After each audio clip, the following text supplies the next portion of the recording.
I am joined today by Winn Collier. Hope I did pronounce that right. Is that Yeah, correct, Collier? Okay, that's right. you just told me, but the ER throws Canadians. So, Yeah. um, and I connected with you. Goodness, quite some time ago because I had seen that you were writing this book on Eugene Peterson. I've been such a fan. I've read been deeply immersed in a lot of his work. And so as soon as I saw your book, I reached out and like, can I read this? And can we talk about this? So since that time, you actually made a transition. You were pastoring. Was it in Virginia? That's right. Charlottesville, Virginia. Yeah. I saw a few of your services on a few of your Zoom services I snuck in on. So um, but you were there and you moved to Holland, Michigan, and you're the associate professor of pastoral theology and Christian imagination, and also the director of the Eugene Peterson Center for Christian Imagination. So that's a new transition for you just this year, right? Yeah, that's right. We moved here in August, so right in the middle of the pandemic, and um, my sister actually lives in Michigan, so we've been here a fair bit over the past couple decades, but never expected that I would live here. But here we are, and yeah, and so many possibilities with the seminary, and some exciting things happening with the Peterson Center. So it's something that I'm feeling a lot of joy around. Hmm. It's amazing. Before we jump into your biography of Eugene Peterson, which is just stunning, by the way, I thought this was um, it was a work worthy of Peterson. And I wonder if you could tell me a bit about your relationship with the Petersons. As a biographer, you got out of the way really quickly and you did what you set out to do in the book. But my curiosity throughout the book was piqued about your connection with the family. It was obvious from your brief preface that you knew the Petersons somehow before you set out to write the biography. So I'm curious how you know the Petersons and how that relationship might have deepened or changed as you set out to tell the story of Eugene's life. Well, we moved to Denver, Colorado. My wife to go to grad school, and I was a bivocational pastor of a small church. Uh, I would I was working for Charles Schwab as a stockbroker and pastoring this small church. And one of the elders of the church on a Sunday handed me a copy of Eugene's Working the Angles, The Shape of Pastoral Integrity. And he said, Mm-hmm. "When I think you'll enjoy this." And I now know what he actually meant was, "When I think you need this." And so I went home, and I had been struggling for years, um, trying to trying to understand what it really meant to be a pastor. And I had come out of a church situation where it was very disillusioning with a pastor that I had worked under, and I was just trying to understand what this work was about. And I was on paragraphs in, and it just smote my heart. It opened something up deep inside me, and I felt like I had a language that was all of a sudden there and pregnant and ready. And I was ready for it. And so I began to read Eugene, and a couple years later, my first book was being published by one of Eugene's publishers, and I got them to give me Eugene's address, and I wrote him a letter in Montana. He wrote back, and I, I was, one of those unique people who was writing Eugene. Later, as I had literally thousands of letters in my cellar that I was working through, I realized I wasn't unique at all. Um, and um, Eventually, he and his son Eric were preaching a spiritual weekend at a small Presbyterian church in Juneau, Alaska. I had a friend who lived in Juneau, was going to be gone, offered their place for me for a pastoral retreat. So I went and Mm-hmm. sat in that little Presbyterian church and listened to Eric and Eugene, and had a meal with Eugene at his hotel, and and just we just continued to write letters. And in 2016, I went to visit him when I was on another retreat in Montana, and it was just really obvious that his health was declining and that he was pulling things in close. And I didn't expect that I'd see him again. But on the flight back, I started thinking about how someone was going to write his story, and I started having this deep sense of what I hoped would happen with his story, how it would be brought to life, and that it would be more about imbibing who Eugene was, not just about sort of getting the facts down. And I ended up writing him a letter Mm. and talking about what I would hope for his story. And I knew he didn't give a flying hoot about having a biography written about him, but um, it was going to happen someday.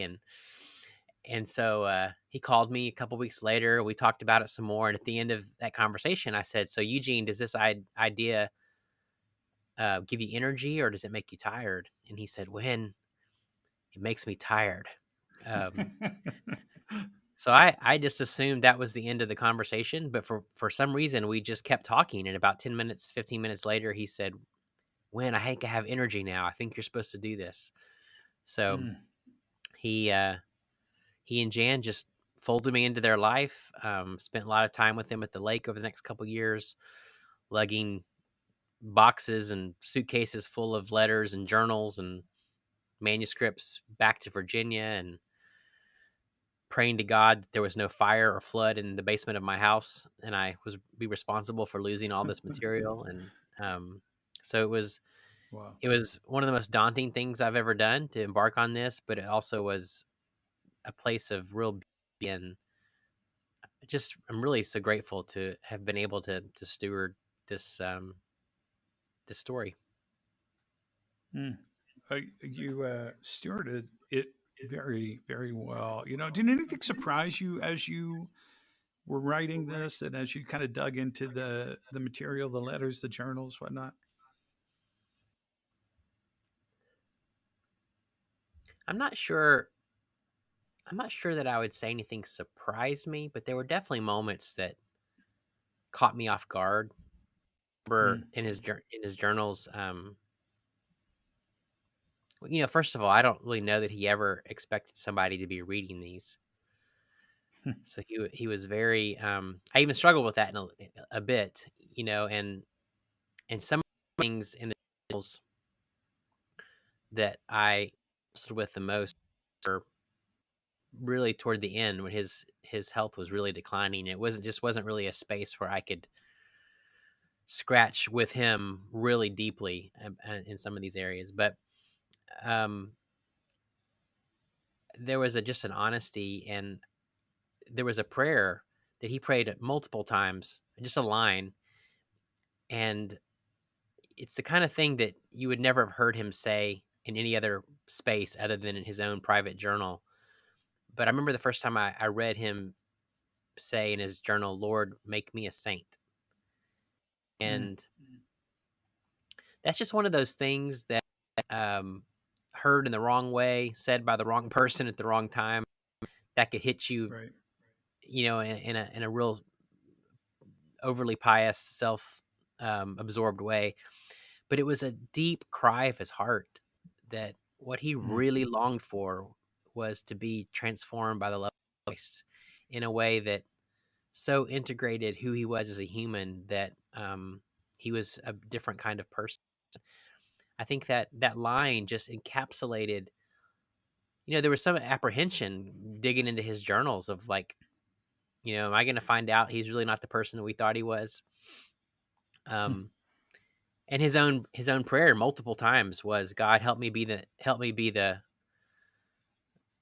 man that people think I am. Which also felt so Yeah. honest. Yeah.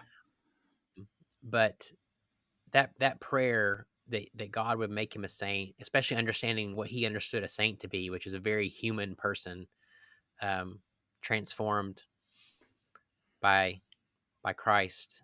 Um, it brought tears to my eyes because I thought that's the real Eugene. That's really what he longed for. Um, And there were, moments of, things he would say about other well-known, Christian folks or political opinions, and all of his people just thought he was merely a gentle person, and a lot of that I think was him trying to mortify the things in him that weren't gentle. um, and so there was definitely some of that kind of stuff, but I Mm, think the deeper things was how saturated he was with God. I love that. I want to return to the issue of him being a saint in just a minute. But one of the things that did catch my attention throughout the book was actually Peterson's relationship with ambition. Mm, Um, and this appeared early on at Seattle Pacific University, where Peterson carried, as you wrote, a burning question, which was, how do I become the student body president of this place? Um, yeah. the last word that comes to mind when I think of Eugene Peterson is ambition, because he was kind of a prophet against it in some senses. Um, but I was really curious about his relationship, or maybe struggle with ambition throughout his life, that seemed to kind of pop up at various points. So, how would you talk about Peterson's ambition? Was it a struggle? Was it something that he kind of shed along the way? That part, I was quite interested in that.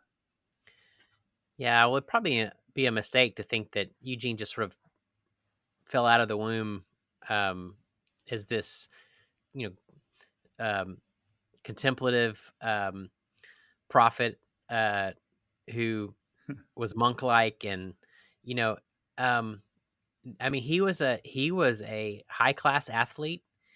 He didn't run, merely to feel God's pleasure, like chariots of fire. Um, I mean, he Yeah, ran sure. because he ran because he liked to accomplish things and he liked to win.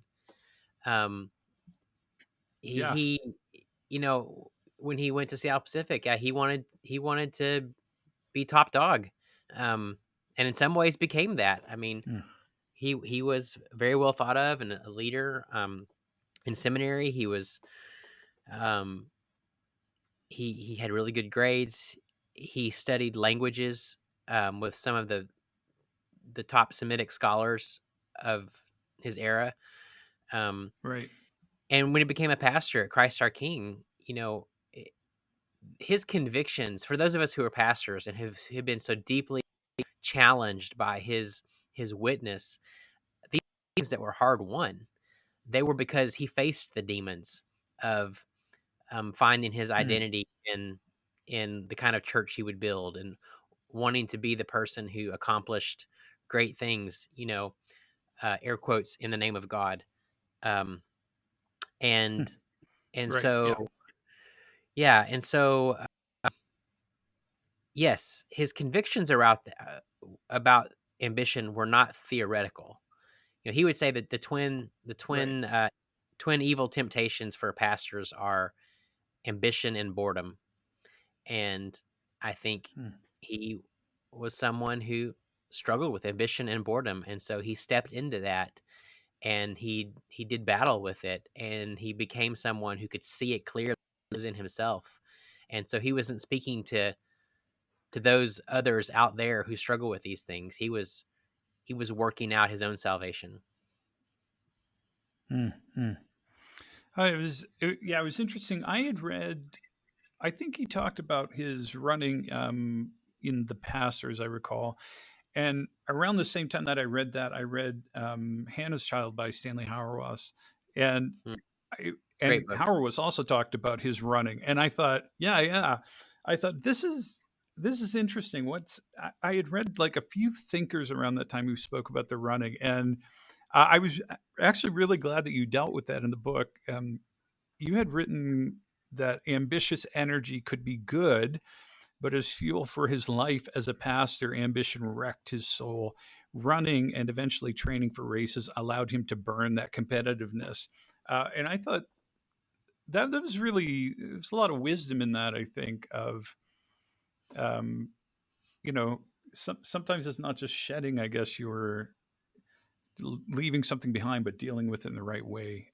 So, yeah, I love kind of reading about his running, his writing practices. I thought all that was quite fascinating, actually. Um, Yeah, and he wrote 39 books. Um, you don't you don't do that if you're merely a passive bystander to your life. Um, yeah.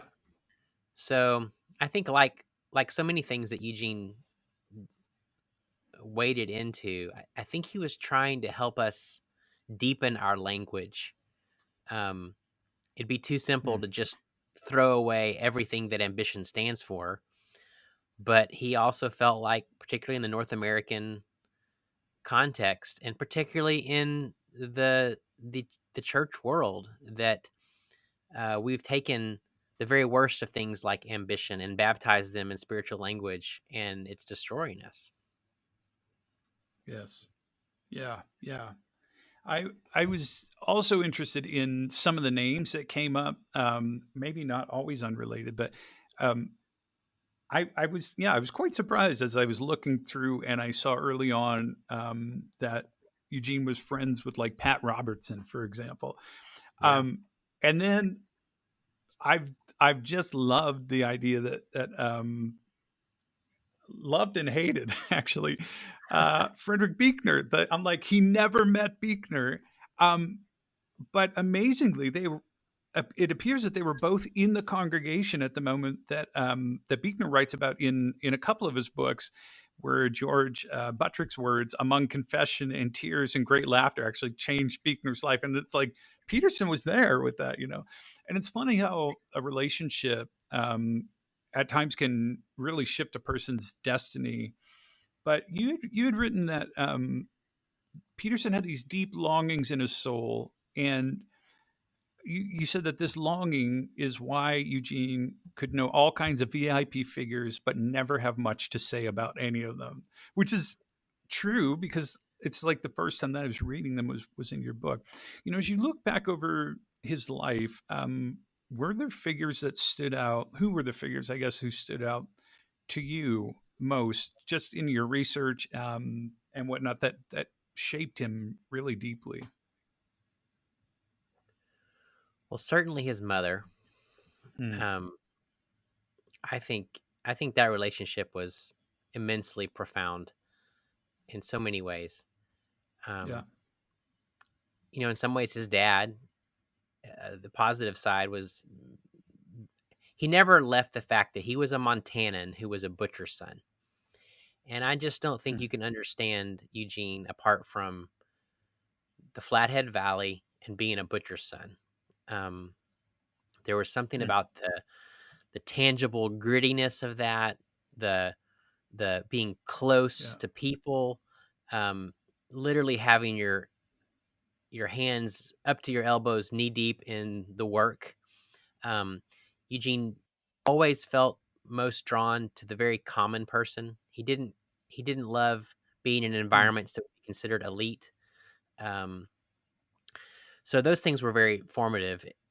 If you start moving beyond that, he was one of the most well-read persons I've ever encountered. I mean, his library was massive, and mm, he read the canon. I mean, he in so many directions, and so his mm. it's almost like who didn't influence him in a way. But for the deepest Yeah, influences, yeah. I I definitely think you would go back. Um you would go certainly Bart. I mean, Bart was hugely influential to him, but he would say less about what Bart actually said and more about how Bart did what he did. I think there was something about Mm, the way Bart, um, in an almost renegade way, uh, was um, so focused and attentive on God. He kept speaking God into theology, as if we would have to do such a thing. mm, Um, but that Bart didn't take himself all that yeah. seriously, and I think Eugene found that really attractive. Um, And he was there, going to write a book on him, wasn't he? And never did. well, he was supposed to give a lecture at Princeton. Um, it got pushed Oh, off okay, several okay. years, and then ultimately ended up being Eugene's last public lecture, though it was delivered after he died by Eric, by his son. Um, Oh, wow. so yeah, it was at the seminary there. Hmm.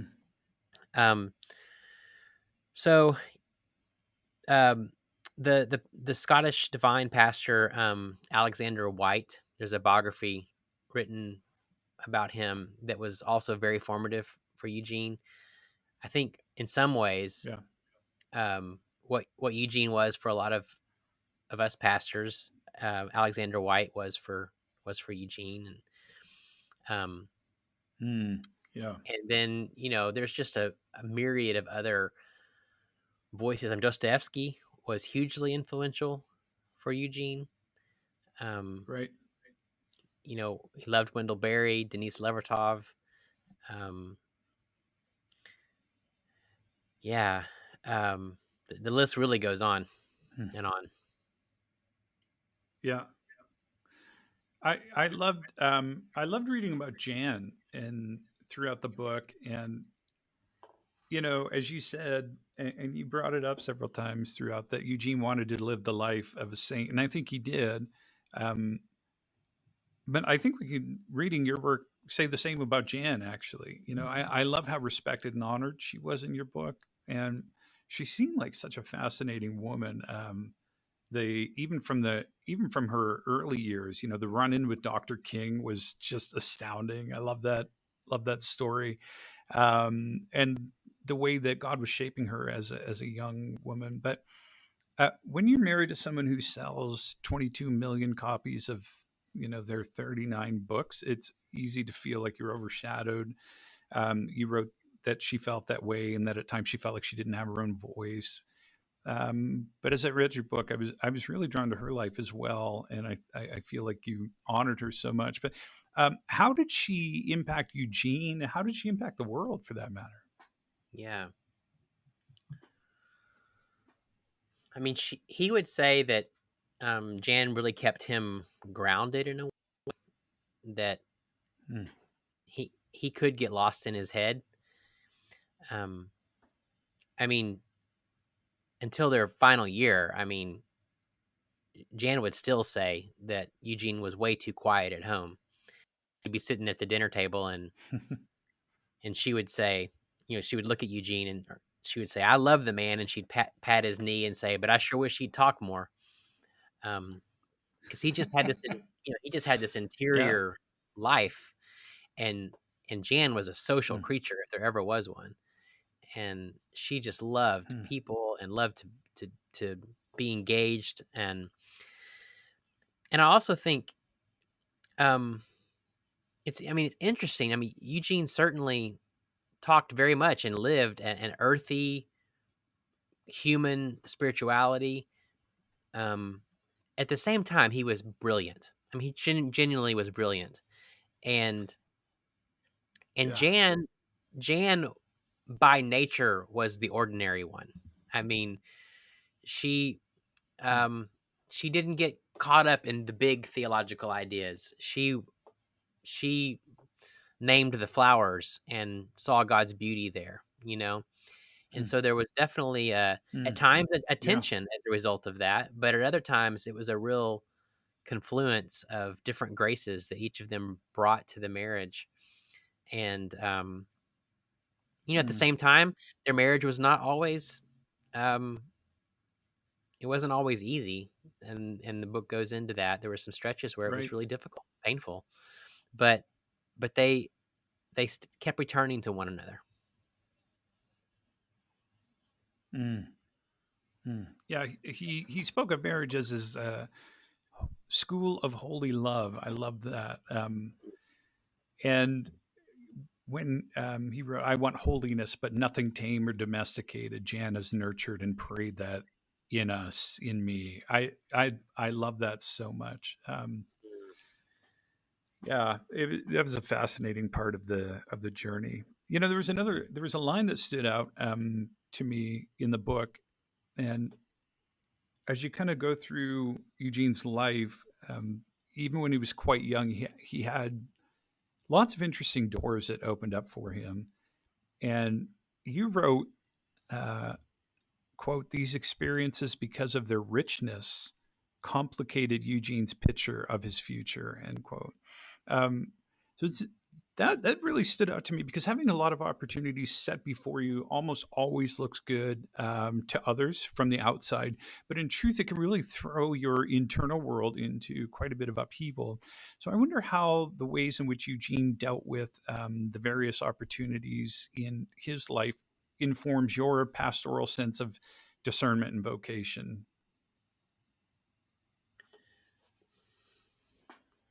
I, I will say that um, one thing it does is I think it sort of knocks down any sort of high idealistic idea of how you arrive at these things.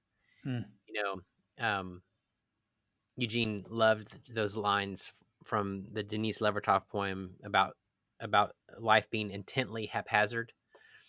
Um, Eugene would say over and Yeah. over again, "I wasn't ever planning any of this. I was just following my nose. Hopefully following the Hmm. Spirit." Um, he didn't really plan to be a pastor. It was something he recognized that he Right, longed for. right. Um, and part of that was because he wanted to be where the action was, and he was feeling more and more like the action was not in the academy.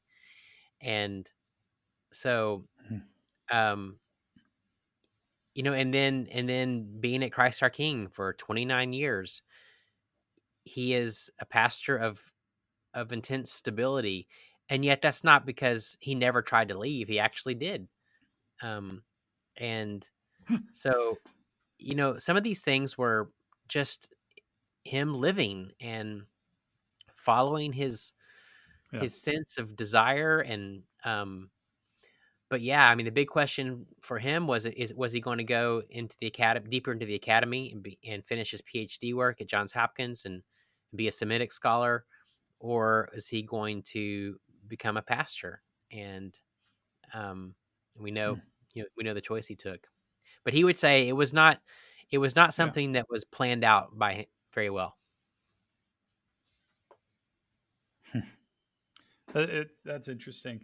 You mentioned that stretch of time where he tried to leave, and so we referred to that as the Badlands. One of the things that was interesting to me about a week ago, I was telling somebody about your book, and they were mentioning, oh, one of the things I love about Peterson, and of course, I live in Alberta, which is just north of Montana, and they said, oh, the way he talks about land and how that informs the things that he writes about. Oh, it just makes so much sense to me. And I've only been here 3 years, so it's a pretty stark difference from many of the places that I've lived. But he had a way of naming things. Place was important to him. Not for nothing, he really shaped even how I think of architecture, church architecture. But you know, when he talks about the Badlands, I think that a lot of pastors can relate to this season that he talks about, almost the 6 years of almost like lifeless pastoring, right? And he had written um, in, I think, a letter or a journal, it is a frustrating time. We feel the impulse to leave is from the Lord, but at the same time, he doesn't open up where we are to leave to. And I just imagine so many pastors reading that and being like, "Oh, I know exactly what he's talking about." Um, Yeah. Tell me a bit about the Badlands and how the Petersons made it through. I think these stories are so encouraging for pastors. Yeah. Well, it was a long slog. It wasn't, we talk about seasons. This was more than a season, and it was around 6 years. Yeah. And, he made it partly, he would say, by putting one foot in front of the other.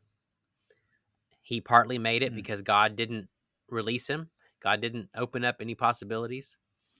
Um, he made it by uh, starting. This is the season when they started doing their annual trek back to the Flathead Valley, um, back to Kalispell Lakeside. Right. Right. That journey, that ritual, that space was massively important, reorienting and healing to Eugene and to the entire family. Um, Mm. he made it by, this is the season when he returned to running. There was something about that exertion and Yeah. that practice. And it's also the season where he returned to woodworking. His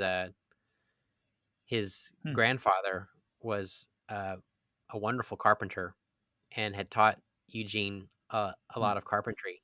And Eugene loved woodworking, made lots of furniture, and made a beautiful little bassinet that the grandchildren now, even each grandchild, when they're born, has some time in this piece. And so and I think it's when he dug deeper into um, friendships with other pastors, and and and some point around here made some returns to Dostoevsky, found some voices that were gonna speak to his heart, and he just Hmm. kept moving forward. Was this a season when he took the academic credentials off the wall and put the three pictures up? Yes, I think that happened very early. I'm not sure how long those Okay. academic credentials were up there. I don't think it was super long. Yeah. Yeah. uh, yeah. Again, I loved even just the return of the practices, everything from Sabbath to carpentry, right? Mhm. And the people that influenced him this time. It was amazing. Um, One of the things that I really appreciated about this book was, in fact, the honesty with which you told the story, and you've already alluded to some of that. But at one point, you had written that the church was good work, holy work, but Eugene didn't always draw the boundaries he should have. He at times was more available to his parishioners than to his family. Years later, he would recognize and regret these feelings, but it was hard for Eugene to see it clearly at the time. He actively resisted so many modern addictions and idolatries, but he didn't see them all. He didn't conquer them all. Um, I'd like to take some time here because this section of the book seems, I say section, I mean, I think there is a section and then it comes up at a few various points, but I'm thinking of Eric, his interaction with Eric, and also some of the things you mentioned with the marriage. Uh, it seems really important and actually, in a way, really faithful to Eugene's work. Um, I feel, and just for me, one of the brilliant things that you did as you told this story, including the really difficult parts, was it ended up being a pedagogical experience in the way that Eugene wrote about being a saint.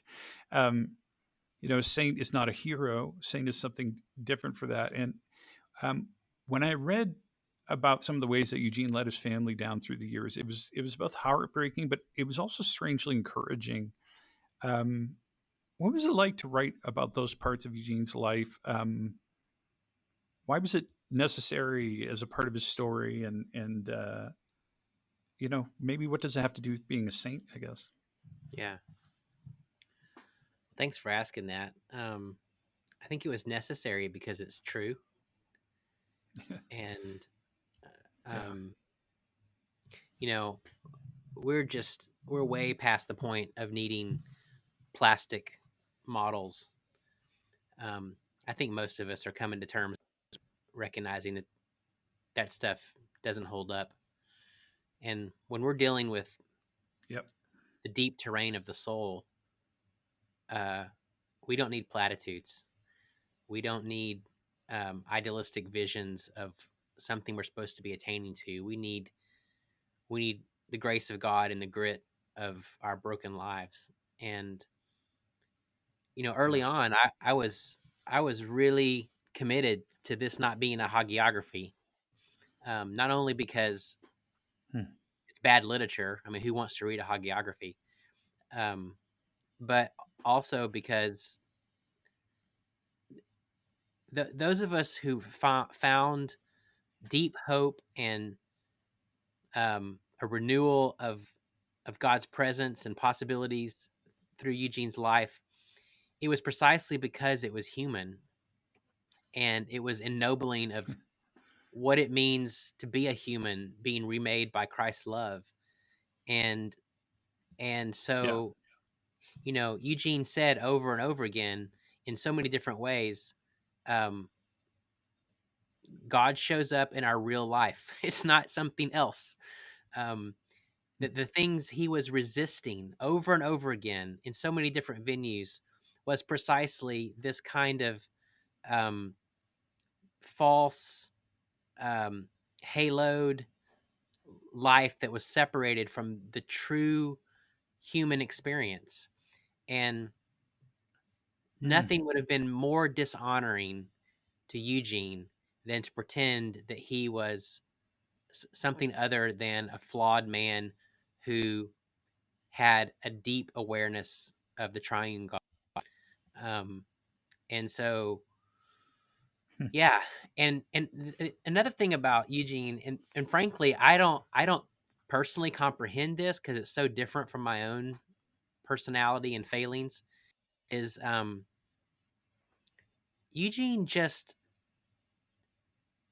he just didn't live with the tyranny of thinking he had to do things perfectly. He was just Hmm. much more comfortable with, so someone might criticize him about something, and his response would often be, I mean, not always. I mean, he got irritated too by, bad book reviews or whatever. People didn't get him, but more personal criticism. His Yeah. response would often be like, "Oh, yeah, that's really true," you know. Whereas my tendency is Wow. to become defensive, um, or Totally. to, or Totally.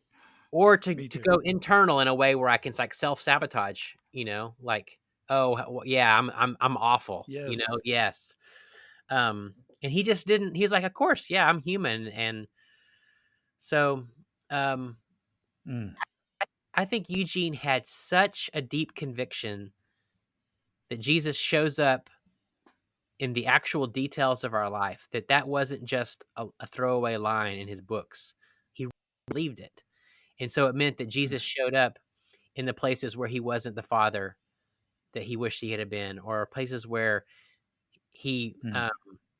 really fell short with Jan, or the places where he got way too tied up in pastoring and missed his son, or places where he began to recognize his own ambition that ran away from him, like when he left Regent. Mm. That was when he was really becoming precisely the kind of celebrity that he so resisted, and Mm. he he left in part because he thought his soul was in mortal danger, and so he returned Mm. back to Montana where no one knew him, and he would go into the post office to pick up their mail at the post office box and realize that not a single person recognized him or said anything to him, and he realized how much he missed being seen, being noticed, and he Mm. recognized, wow, this is Oh. the yeah, I was in dangerous territory. So all of that is to say Mm. it was important to show these things because our hope is not in the fact that there is someone out there who doesn't really struggle with the temptations in the desert, but our hope is Mm. that there is a living Christ who in the power of the Holy Spirit and in the actual um, tuss and tumble of our life can actually redeem us. And so Yeah. that's the good news. I love that. Um, at the beginning, you kind of have bookend the work with Eric talking about talking about Peterson. I did in the middle, right? Is this section where he reads his letter? I think they had just kind of hiked up a mountain or whatever, and he reads his letter through tears of the ways, I've been working through this for a long time. Here are the ways you haven't been with me, and I mean, it's just wow, like heart wrenching. But at the end of the book, as I recall, I think that he had said he was the holiest man I ever knew. Um, and I'd love the beauty of actually holding those those two pictures together, right? This is Mhm. yeah, he didn't get it all right, but he was holy. Yeah, yeah, that's exactly right. And yeah, I mean, Eric, among everyone in the family, Eric was the one who was able to name the deepest hurt with his Hmm. dad, and at the same time, to look me in the eye and say, um, "My dad is my hero." I would never, I can't, I've never known a man who is more influenced who I am. And when I hear that, I long for that with my own sons. Um, I hope that, Yeah, I could have a little bit of that impact on my own sons. But yeah, also, it it rings so true to me, and I feel like that itself is an embodiment of the kind of life that I think Eugene was trying to tell us about, but maybe hmm, we only got hints and pictures in his books, because how do you describe it? You have to experience it. And so to be yes, able to experience Eugene through Eric's eyes as a man um who was so human that he was deeply flawed, as we all are, but a man who was actively transformed. Um, hmm, and so to me, those are the two words that I walk away the most with Eugene, is that in Eugene, we have a man who is at the same time immensely and fully human, and becoming radically holy. And what so transformative to me is, I've been looking for people like that my entire life. Um, yeah, because I don't think we know what either one of those things really means unless they're put together the way God intends. Because yes, totally. some of us have a kind of pseudo holiness, and people think of us as a holy person.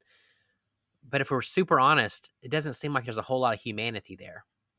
Hmm. And then you can be with other people, and it feels like there's all kinds of so-called humanity. We're raw, or we'll speak our mind, or we're fine cursing, or I mean, whatever you want to say.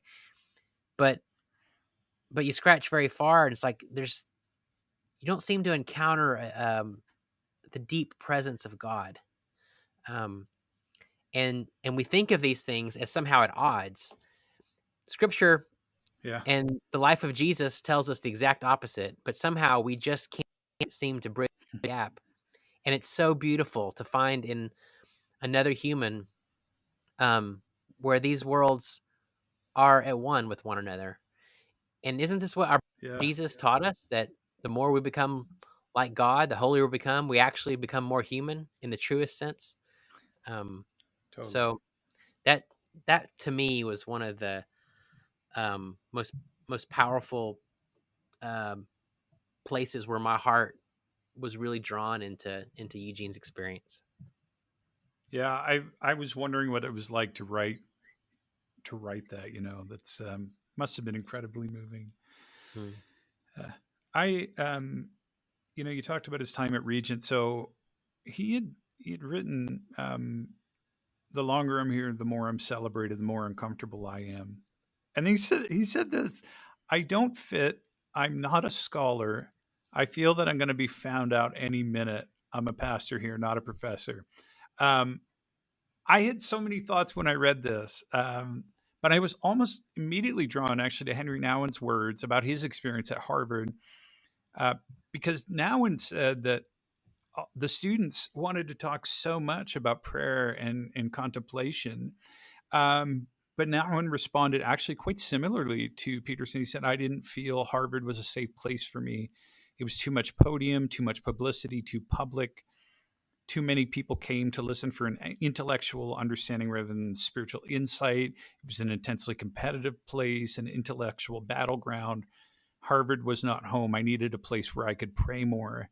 I needed to be in community where my spiritual life would deepen in relationship to others. Now, in fairness, like Peterson, I think that was also when he left, there was a difficulty of that. But Um, on the one hand, I'm really drawn to people like Peterson and Nowen, who more and more desire less and less platform and more solitude. I say that while I'm pursuing intellectual endeavors myself, which is sometimes the rub. But I also read this, and I wonder if there's a critique of the academy to be found here, not just a reflection on Peterson.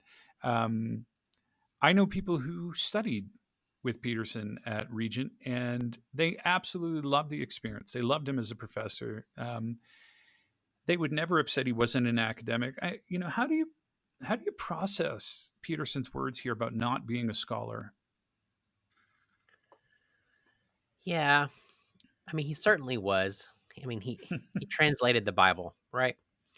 Um, Again, I think I said it earlier. I mean, he's one of the most deeply read persons I've ever encountered, and he could sift through information in profound ways. Yeah. So he was a scholar, and I should say, in some ways, probably unlike Nowen, he did have deep places of community in Regent, and he loved much about it, and Right. loved the students, and um, but I definitely think, part of it probably goes back to it. It's about Eugene himself. He always felt like an outsider his entire Mm. life, no matter where he was.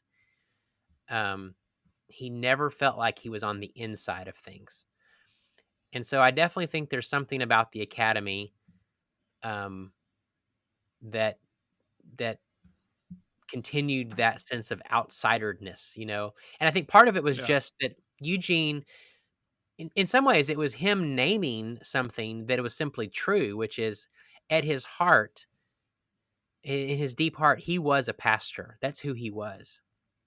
Um, and that is a different vocation fundamentally than a scholar. And which is interesting. I mean, he loved scholars. He loved reading scholars, but I think he Mm. often felt like, in institutions that were more driven by the scholarly vocation, that there often was a, a, um, it was pulled away from the real things of life, the real Yeah. blood and guts of life, and that's where he wanted to be. And so, while he enjoyed teaching in the classroom, I think he thought, the parish is actually where the real action was. Mm. Yeah. It strikes me though in that if we look at some of our earliest theologians, they were like Peterson strikes me more in line with how our earliest theologians lived. Right, he was a pastor theologian, and so as I read that, I thought, yeah, but we need more of you, not less of you, to Sure. be. Yeah.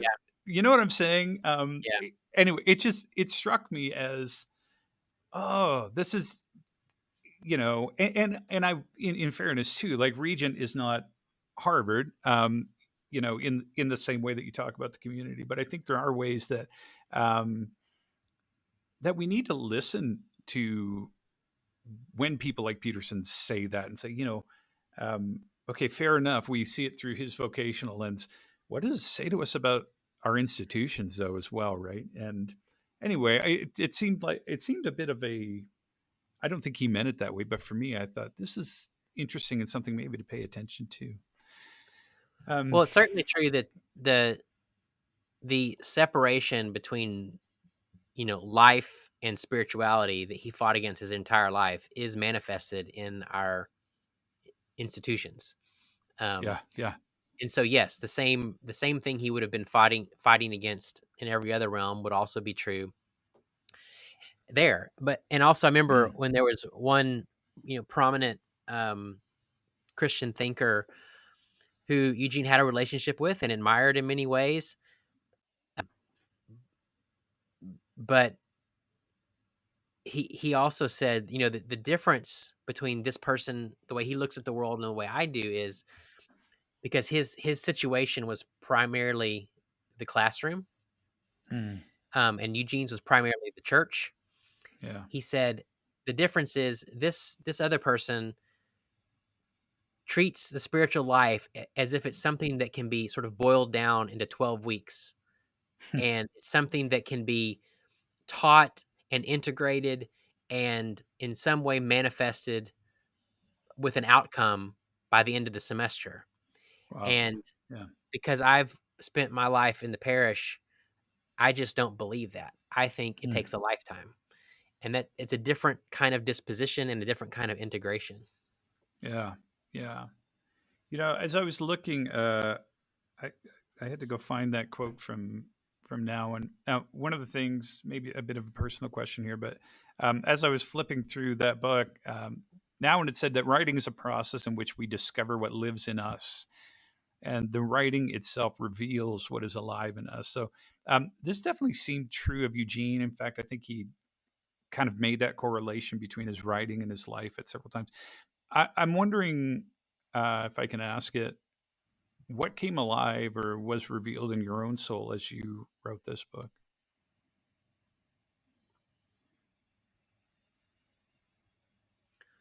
I think it was my own hunger for God was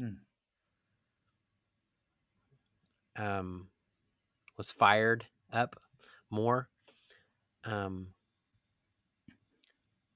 I think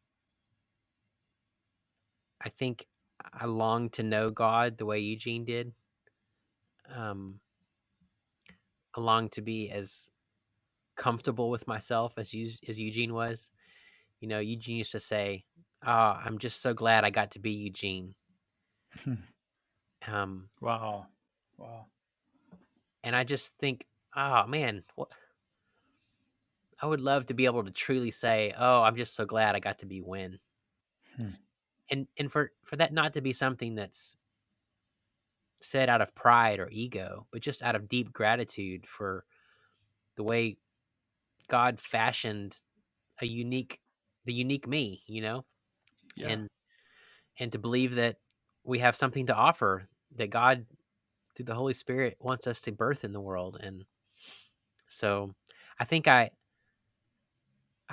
became more um it even helped me to think of Eugene in even less idealistic ways. I mean, I tried to not have ideals around him and the Hmm. way he thought of church as some kind of Petersonian model that now we should follow.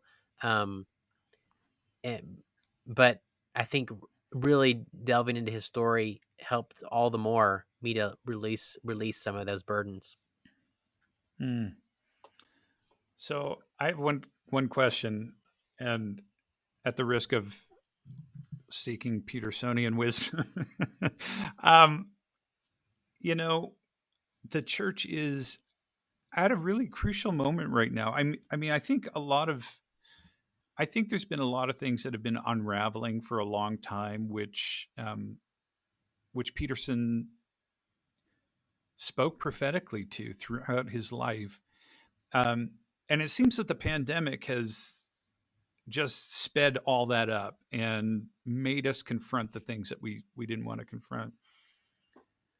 Um, as I think there are tricky things throughout this moment. Like, I've always been a person who was kind of down with any kind of online church or anything, and suddenly, like, you're doing online church and because you have to, and in some ways actually finding I'm pastoring at a church right now. We're still in lockdown, so we're fully online, and I'm the interim pastor. And came in. I think we had like 2 weeks of being in person, and there's not that many people here.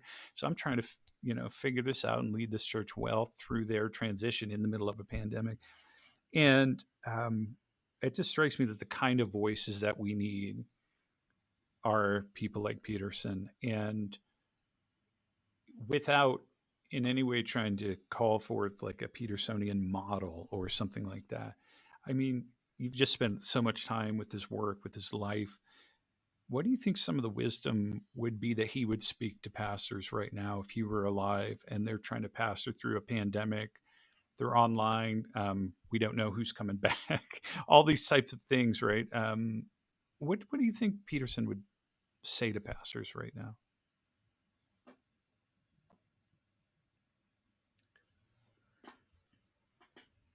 Trust God. Hmm. Believe that this is Jesus's church and that Jesus loves the world, and believe that God was at work before you ever were. Be faithful. Be playful. Know that God's love is more potent and powerful than you could ever imagine, and that you don't have to figure out what to do in a pandemic or post-pandemic world. You just love the person in front of you, and trust that the Trinity is alive and well, and be with people however you can, and listen to their stories, and know that God is there. And I coming here to Western and helping to launch the Peterson Center. I think a concern around that is that we would play into this notion of celebrity that is anti-gospel and anti-Eugene. But how I think about it is that Eugene was a witness to the action and the love and the presence of our God in a peculiar moment of our history, and that we want to be witnesses in the same way. Yeah. To me, that's different than following a model. Yes. Yeah. There's an openness to that. There's a trust, a sense of having to trust the ongoing work of the Spirit. And yet it's grounded in some particular things that I think are what's always been truest about the church. And I do think that in some ways, Eugene actually was a little ahead of his time. I think he was speaking into realities that many of us felt, but I think they're all the more potent now. And I think it's going to become, it's going to become all the more troubling in the future, the days ahead. Like, are we going to believe that at the end of the day, we can figure this out and we have the answers? Are we just going to double down on modernity's lies? Or are we going to finally hear the voice of the ancients? And are we going to trust in the power of God to open up the Red Sea or not? Come on. Yeah. Yeah. I love that. And amen. Amen. Winn, thanks for taking time out of your schedule to do this. Definitely thanks for this book. And I really want to encourage the listeners to get this book. And I'll say too, like, for those who have read The Pastor, this book goes in different directions, deeper in some directions. And it's just, I think it's such a necessary work for anyone interested in Peterson. And for those who aren't familiar with Peterson, I mean, it's a fantastic way to start as well. And I don't know how else to say it other than I think you were faithful with the task that you were given, entrusted to. And I read this, and I thought this is a really weighty book. And so thank you so much for your work on that. Thanks for taking the time to talk today. Well, thank you for inviting me, Phil. It's been really good to chat with you. Yeah. All right. Thanks, Winn.